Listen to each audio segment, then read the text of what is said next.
এটা হলো সৌদি আরব। আর এদেরকে আপনারা দেখতে পাচ্ছেন, এরা সৌদি আরবে বলদিয়ার কাজ করে। আসলে বলদিয়ার কাজটা অনেকেই জানে নাকি। বলদিয়ার কাজটা হলো রাস্তা পরিষ্কার করা, আর রাস্তার মধ্যে যদি কোনো কিছু থাকে এগুলো টোকাই নেওয়া। আর ওনাদের বেতনের কথা যদি আপনাদেরকে বলি তাহলে আপনারা চমকে উঠবেন। এদের বেতন বর্তমানে নতুন যারা আসতেছে বাংলাদেশ থেকে, তাদের বেতন মাত্র তো 600 রিয়াল। আর যারা পুরাতন সৌদি আরব থেকে কফালা হয়েছে, তাদের বেতন সর্বোচ্চ 800 থেকে 900 রিয়াল। ডিউটি তাদের 8 ঘন্টা।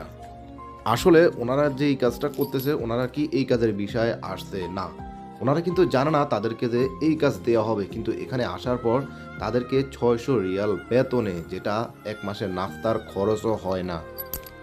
কিছু দালাল বা অসাধু এজেন্সি তাদেরকে এখানে এনে এই রাস্তার বলদিয়ার কাজে দিয়ে দেয়। তো আপনারাও অবশ্যই সাবধানে বিদেশে আসবেন।